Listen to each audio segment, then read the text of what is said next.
The end came not with a shout, but with the dry rustle of paper. Alara was 23 years old, and she stood in the living room of the house she had been born in, a place saturated with the scent of her mother's baking and the low hum of her father's voice. Now it was just a room, stripped of its soul. Her uncle, Marcus, a man whose heart seemed to operate on the cold logic of an adding machine, held a sheaf of documents. He did not look at her. He looked at the papers as if they held more life than the young woman before him. He had been her guardian for the 5 years since the fever took her parents, a guardianship that had felt more like a custodianship of assets. "The sale is final," he said, his voice as flat as the plains outside. "The new owners take possession on Friday. You'll need to be out by then." She did not cry. She did not plead. The grief for her parents was a vast, silent ocean within her, and this new loss was but a single drop falling into it. The capacity for tears had been exhausted long ago. She simply nodded, her gaze fixed on a faint water stain on the ceiling, a ghost of a long-fixed leak that her grandfather had repaired with her at his side. He had been the true architect of her life, a surveyor and engineer named Elias, a man who believed the world could be understood through mathematics, patience, and the heft of a well-made tool. He had taught her not the soft arts deemed suitable for a girl, but the hard, practical sciences of his trade. While other children learned rhymes, Alara learned the language of contour lines on a map. She learned to calculate load-bearing capacities, to read the secrets of stone, and to trust the unwavering truth of a plumb line. Her grandfather had passed 2 years before her parents, leaving her a world whose foundations felt increasingly unstable. All that remained of him, of his tangible presence, was his old field kit, which she had kept with a reverence bordering on religious. Marcus slid a check across the polished surface of the dining table, the last piece of furniture that had not yet been marked for the auctioneers. "This is the remainder of your inheritance," he stated, the words sterile and administrative. $300. I suggest you use it wisely. $300 for a lifetime of memories, for the shade of the cottonwood her father planted, for the worn threshold that held the imprint of her own running feet. It was not a settlement. It was a dismissal, an insult wrapped in legal paper. She took the check without looking at it, the flimsy paper a stark contrast to the solid weight of her grief. Her world had been methodically dismantled, not with the chaotic violence of a storm, but with the quiet, efficient cruelty of a legal proceeding. She packed that evening, a single canvas satchel that had belonged to her grandfather. Into it went 2 changes of sturdy clothes, a small block of soap, a tin of biscuits, and a coil of rope. Then came the important things, the tools. A hand-forged geologist's hammer, a set of brass calipers, a worn leather pouch of drafting pencils, and finally, the heart of the collection, his prized possession. It was a transit theodolite, a heavy instrument of brass and glass, nestled in a custom-made leather case lined with faded velvet. It was a tool of immense precision, capable of measuring angles to a fraction of a degree. To Alara, it was more than that. It was her grandfather's eye, his unwavering moral compass, a piece of tangible truth in a world that had become a fiction. The next morning, she walked out the front door and did not look back. The past was a country to which she could not return. She walked to the small town, cashed the check, feeling the crisp bills in her hand, a meager armor against an uncertain future. At the bus station, she bought a one-way ticket west, as far as the money would take her. The direction was not chosen by chance. It was the direction of her grandfather's stories, of the high, empty deserts where he had surveyed for the railroad, a land he spoke of with a kind of fearful reverence. A place, he'd said, that could break a person or forge them into something stronger than steel. For 4 days, the world unspooled outside the dusty window of the bus. The lush greens of her home faded to the pale tans and ochres of the arid lands. The landscape grew starker, more honest. The mountains were not soft, rolling hills, but jagged peaks that tore at the sky. It was a place that offered no comfort, only a brutal clarity. When the bus could take her no farther, she disembarked in a town that was little more than a wide spot in a dusty road, a place called Redemption. It seemed a name chosen with a sense of profound irony. She spent a day simply walking, getting the feel of the place, the dry air sharp in her lungs, the sun a physical weight on her shoulders. She had $90 left. It was not enough for a room for more than a few nights, not enough for a real meal. It was the price of a slow starvation. She walked into the county clerk's office, a squat adobe building that smelled of dry paper and old ink, with no plan other than to look at the survey maps, to see the lines her grandfather might have drawn, to feel some connection to the only person who had ever truly seen her. The clerk, a portly man with a sweat-stained collar named Hobbs, was talking to a pair of ranchers. They were laughing. "Sold it to him for a bottle of whiskey," one of the ranchers chortled. "The fool thinks he can find water up there." Hobbs shook his head, a smirk on his face. "Still better than owning the Kestrel's Folly. At least his land is flat. Can you imagine buying that pile of rocks? Cursed, they say." Alara's attention sharpened. She moved closer, pretending to study a framed map of mineral claims. "Alistair Finch's place," the other rancher added, his voice dropping slightly. "Went mad up there back in the 80s. Just vanished. They say his ghost still haunts that mesa, screaming at the wind." "Well, his ghost ain't been paying his taxes," Hobbs said, pulling a large, dusty ledger from under the counter. He flipped through the pages. "Here it is. Parcel 7, Section 12. One derelict survey outpost, partially collapsed. Unimproved land. The county's been holding the deed for 50 years. We can sell it for the back taxes owed." He squinted at the number. $250. The ranchers laughed again. "You'd have to pay me to take it," one of them said, and they ambled out of the office, the screen door slamming behind them. Alara stood frozen. A survey outpost, a pile of rocks, a place no one wanted. The words echoed in her mind, a strange counterpoint to the hollow despair that had been her companion for weeks. It was a desperate, foolish idea, a wild leap into an abyss. But it was an idea. It was a direction. It felt like the first solid thing she had encountered since leaving home. She approached the counter. The heavy theodolite in its case bumped against her leg, a silent reassurance. Hobbs looked up, his expression one of bored impatience. "Help you?" "The property you were just discussing," Alara said, her voice steady, betraying none of the frantic energy coursing through her. "The one on the mesa. I'd like to buy it." Hobbs stared at her for a long moment, then a slow, pitying smile spread across his face. "Miss, you don't want that place. It's a ruin. Nothing but rattlers and bad memories. There's no water, no road.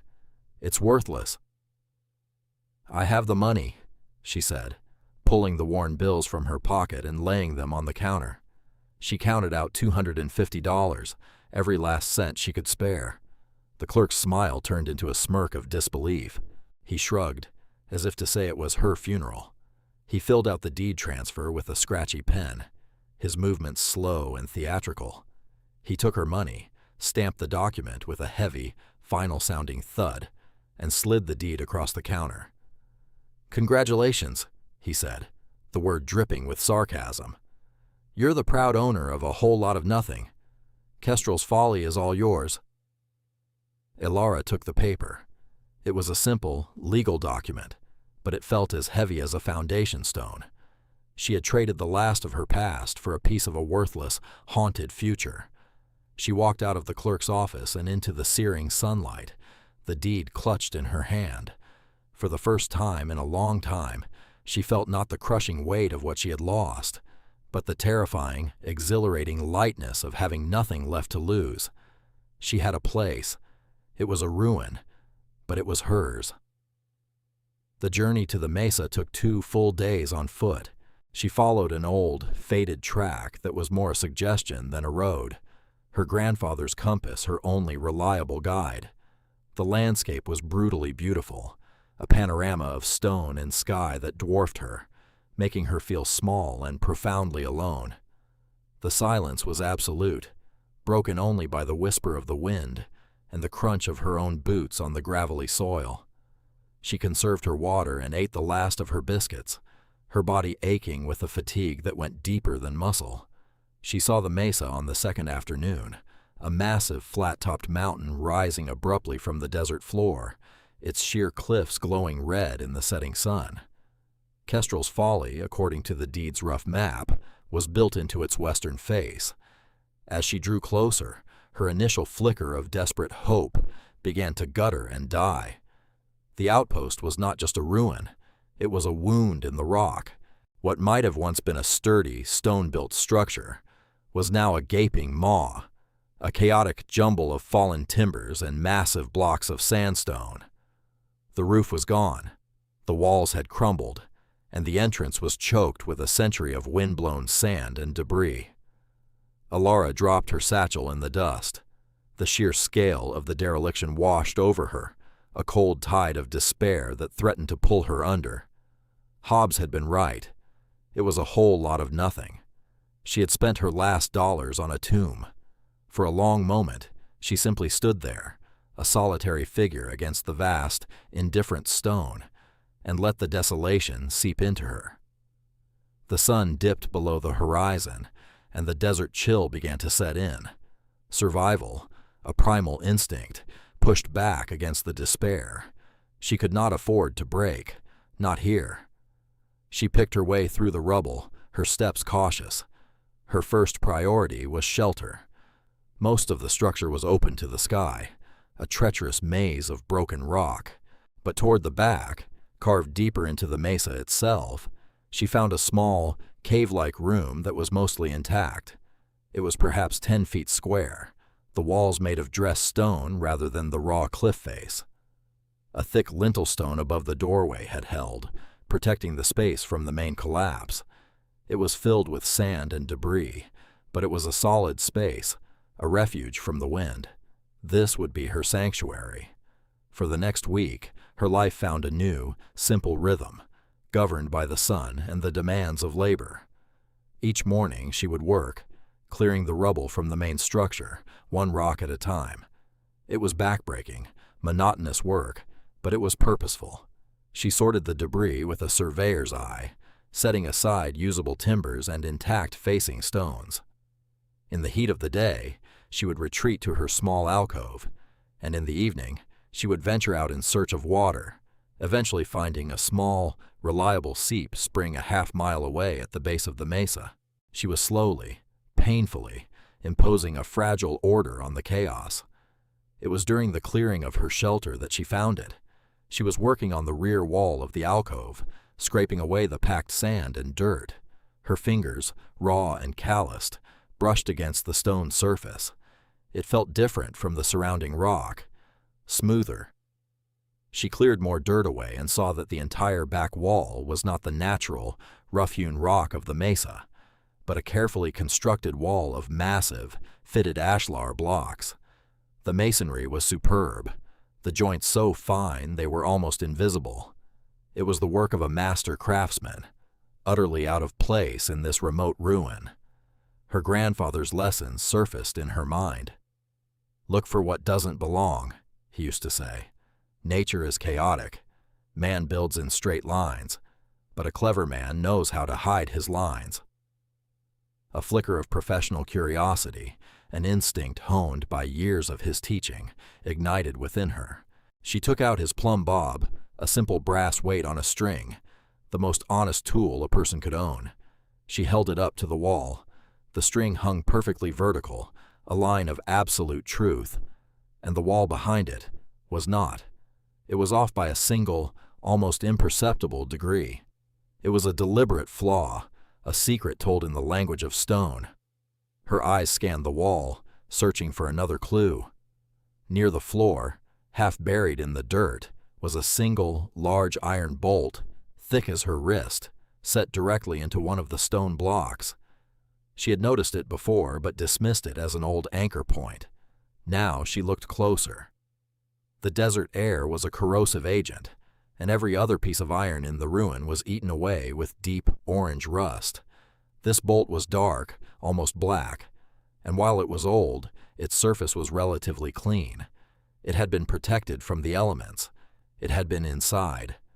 A new kind of energy, a mix of fear and exhilarating discovery, surged through her. This was not a wall. It was a door. She spent the rest of the day carefully clearing the floor around the base of the wall, revealing a faint line in the stone, the seam of the hidden entrance. The bolt was the key. Using the geologist's hammer and a piece of salvaged timber as a lever, she began to work on it. It wouldn't turn. It was not threaded. It had to be a release mechanism. She changed her approach, trying to force it sideways in its housing. For hours, she worked, her muscles screaming in protest, the only sound the scrape and clang of metal on metal. Finally, with a deep, groaning shudder that seemed to come from the heart of the mountain, the bolt slid sideways by a few inches. A low, grinding sound followed, the sound of stone on stone, a sound that had not been heard in 100 years. A vertical crack of absolute darkness appeared in the center of the wall. The two massive stone blocks that formed the door were receding into the cliff face. Alara scrambled back, her heart hammering against her ribs as the opening widened, revealing a passage that led into the black, silent interior of the mesa. The air that flowed out was cool and dry, utterly still, the smell of deep earth and time itself. She waited for the dust to settle, her breath held tight in her chest. Using a piece of resinous wood as a torch, she stepped across the threshold. The passage was narrow and short, opening into a larger, man-made chamber. It was vast, perhaps 40 feet long and 20 feet wide, the ceiling a vaulted arch of impeccable brickwork. It was not a cave, it was a vault, and it was not empty. Against the far wall stood two enormous, strange shapes covered in thick canvas tarps. They were long and cylindrical, mounted on heavy iron carriages. In the center of the room were several large, lead-lined chests, bound with iron straps. A thick layer of dust covered everything, a soft gray blanket laid down by the decades. With trembling hands, Alara approached the nearest chest. The lock had long since rusted through. Using her crowbar, she pried the lid open. The torchlight glinted off the contents, a soft, heavy yellow glow that seemed to absorb the sound in the room. Gold coins, hundreds of them. They were double eagles, packed in neat, tight rows. She moved to the next chest, and the next. They were all the same. It was a fortune beyond her wildest imaginings, a king's ransom hidden in a forgotten hole in the ground. On top of the coins in the last chest, wrapped in a sheath of oilcloth, was a thick, leather-bound book, a ledger. She carried the book back to her small shelter, her hands shaking so badly she could barely hold it. As the sun rose, painting the desert in hues of rose and gold, she sat with the book in her lap and began to read. The handwriting was a precise, elegant script, the ink faded but clear. The first page read, "The final log of Captain Alistair Finch, United States Army Corps of Engineers, Anno Domini, 1881. The story that unfolded in those pages was not one of madness, but of profound betrayal. Alistair Finch was not a simple surveyor. He was a brilliant artillerist and military engineer, a veteran of the Civil War who had grown disillusioned with the corrupt politics of the Reconstruction era.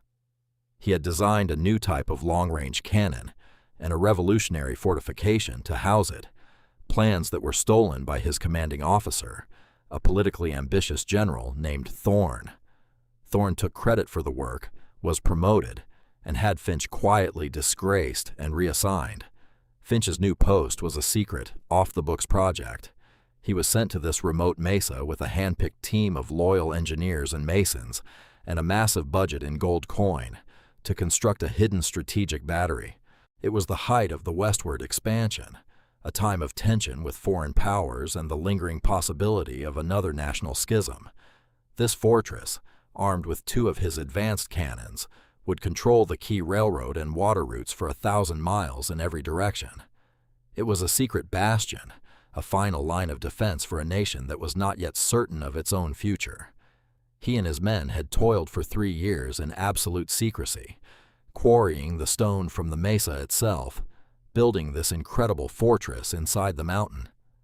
The outpost Alara had bought was merely the forward observation post, a deliberately crude facade to hide the true nature of the installation.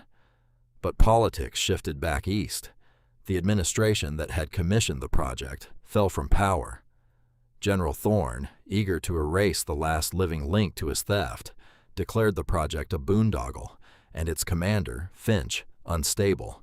The funding was cut, the project was struck from the records, and Finch and his men were officially listed as having deserted. They were abandoned, left for dead 1,000 miles from home. His men, loyal to the last, eventually left, making their own ways in the new Western territories. Finch remained, a solitary guardian of his forgotten fortress. He had sealed the main battery, hiding the substantial remaining payroll inside, and lived out his days in the observation post. His final entries were filled with a profound sadness, a lament for a life of service that had ended in betrayal and isolation. His story was a mirror of her own, a tale of being cast out and left with nothing by those who should have protected him. The very last entry, dated a decade after the others, was written in a slightly shakier hand. It was not addressed to anyone, but to the future itself. "If these words are ever read," he wrote, "it means my fortress has been breached. I do not know who you are or what world you inhabit.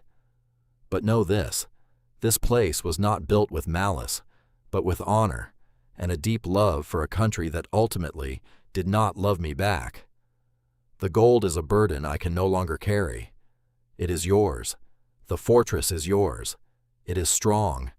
It will keep you safe. May you find here the peace that was denied to me. Build a life. Defend it."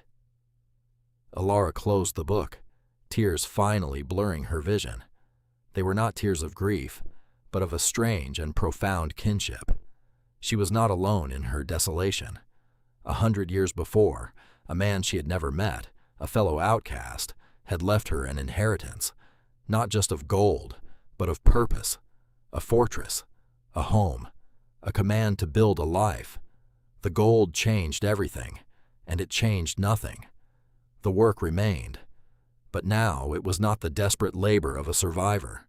It was the joyful, deliberate work of a builder. Inspired by Finch's detailed schematics in the back of the ledger, she began the true restoration. She was no longer just clearing a ruin. She was resurrecting a masterpiece of engineering. She started with the observation post, her home.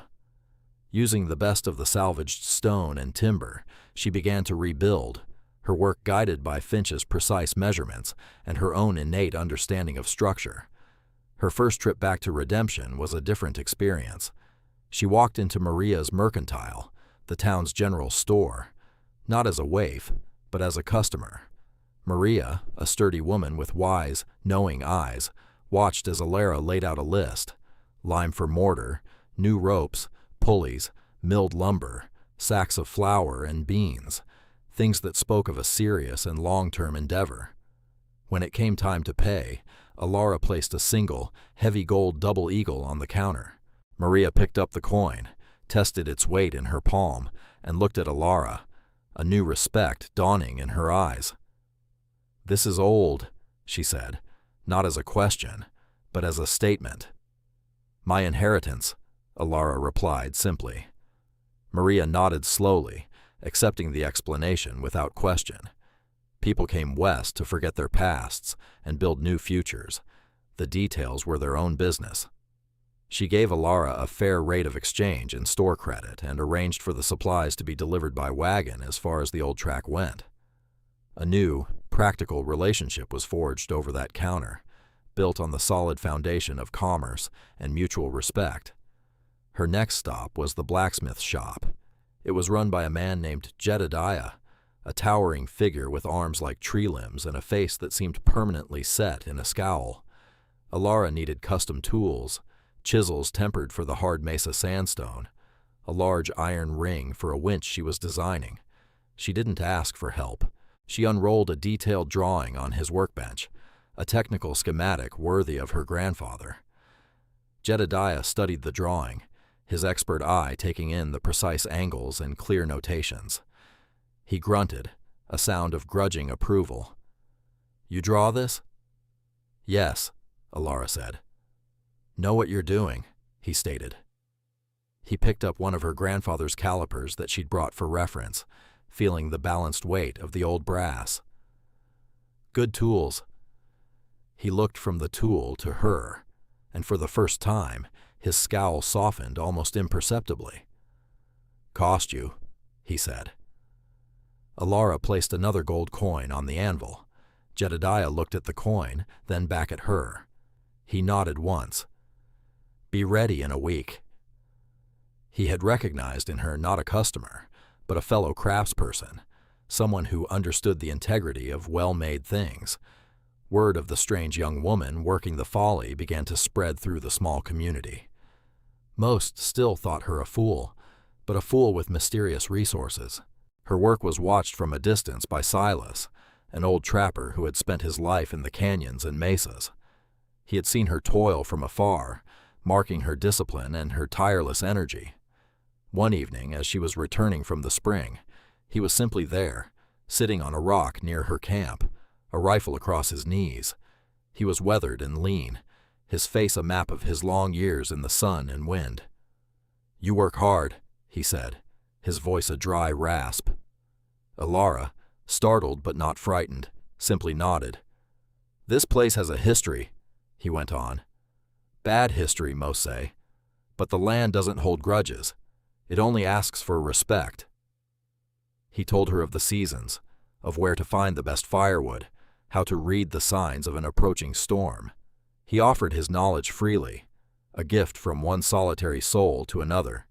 He saw what the others did not, that she was not conquering the land, but learning to live with it, becoming a part of it. The inevitable confrontation with her past, in a small way, came a few months later. Hobbs, the county clerk, was in Maria's store, holding court, telling the story of the crazy girl he'd sold the folly to for the 10th time.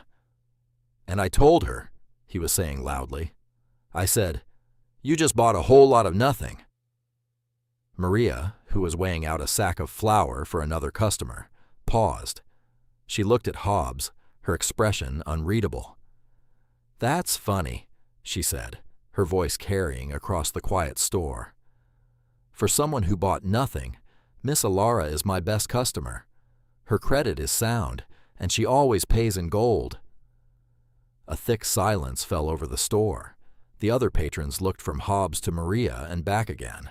The clerk's face went from smug to confused to a deep, blotchy red. He had been publicly revealed not as a shrewd dealer, but as the fool who had sold a fortune for a pittance. He mumbled something and scurried out of the store, the laughter of the other men following him out the door. Alara, miles away on her mesa, had won a victory she did not even know she was fighting. The test came with the winter rains. The sky turned a bruised purple-gray, and a storm of a magnitude Silas had not seen in 30 years descended upon the high desert.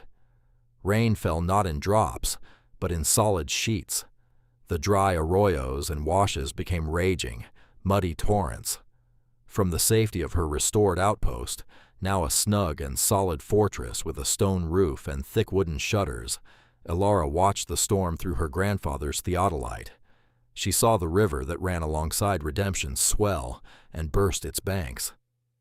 She saw the town's only bridge, a sturdy wooden structure, groan under the assault of debris-choked water, and then, with a sickening crack, it splintered and was washed away.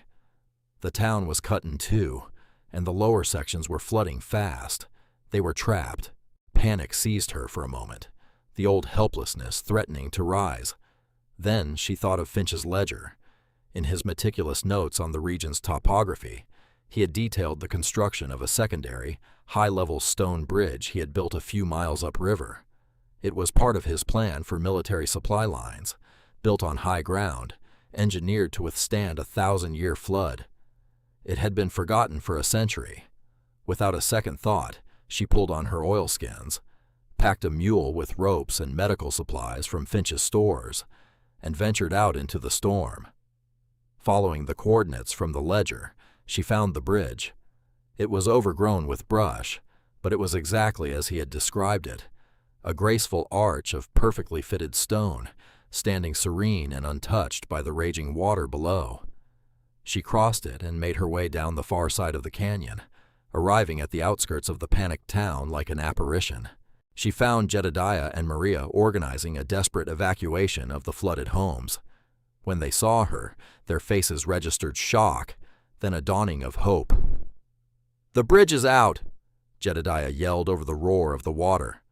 "We're cut off." "There is another way," Alara yelled back. "A high bridge, upriver. It's still standing." She led a party of men, including Jedediah and Silas, back to the hidden bridge, proving a safe route for evacuating the families trapped on the far side. But that was not enough. The river was still rising, threatening Maria's store and the heart of the town. Drawing on everything her grandfather and Alistair Finch had taught her, Alara took charge. She was no longer a quiet, solitary girl. She was a civil engineer in her element. Using Finch's principles of fortification and her own surveying skills, she directed the men. "We need to build a breakwater," she shouted, her voice clear and commanding. "Jedediah, we need every chain you have. Silas, we need men cutting timber on the high ground." They worked through the night, a desperate, mud-soaked team under her command. They used chains from the blacksmith's shop to anchor fallen trees, creating a crude but effective barrier that diverted the main force of the current away from the town's foundations. She worked alongside them, hauling logs, tying knots, her small frame powered by a fierce, focused will. She was not just saving a town, she was defending her community, her home. By dawn, the storm had broken. The river was still a torrent, but its peak had passed. The town, though battered, was saved. As the exhausted townspeople gathered in the gray morning light, they looked at Alara with a new kind of awe. She was not the crazy girl from the Folly anymore. She was the woman who had saved them. In the aftermath, she took one final step to honor her predecessor. She used a small portion of the gold to anonymously endow a historical society in a distant eastern city. The endowment's specific purpose was to fund research into the corruption of the post-war era, with a particular focus on the career of General Thorne. She knew it would not restore Finch's name, but it would ensure the truth of men like Thorne was brought to light, a quiet, final justice served across the chasm of a century. Months later, peace had settled over the Mesa. The observation post was no longer a ruin, but a home, solid and beautiful, its windows gleaming in the evening sun. The desert, once a symbol of her desolation, was now her garden. She had become a part of its harsh, enduring beauty. She was a pillar of the redemption community, respected not for her wealth, which remained her secret, but for her competence and her quiet strength. She traded her skills in surveying and engineering for Jedediah's metalwork and Maria's goods, a full partner in the life of the town. One evening, she stood on the stone terrace she had built, looking out as the sun bled across the horizon, painting the cliffs in fiery colors. The air was cool and smelled of sage and dust. On a heavy oak work table beside her sat her grandfather's brass theodolite, its lenses clean, its mechanisms oiled, ready for work. Next to it stood a single, heavy cannon shell casing, salvaged from the deep battery. She had polished its brass until it shone like a mirror, and now it served as a vase for a spray of delicate, resilient desert wildflowers. The tool of the builder rested beside the relic of the defender. Her two inheritances, the legacy of skill and the legacy of sanctuary, had become one. She had been cast out with an insulting pittance, a sum meant to signify her worthlessness. But with that money, she had purchased a pile of rocks that held a secret kingdom. The world had taken everything from her, and in doing so, it had given her the freedom to build a new world entirely of her own making. The true inheritance had never been the money. It was the knowledge in her hands, the resilience in her spirit, and the unwavering truth of a plumb line. The $250 she had given to a smirking clerk in a dusty office had bought her more than a deed to a ruin. It had bought her a life. It was, without question, the best money she had ever spent,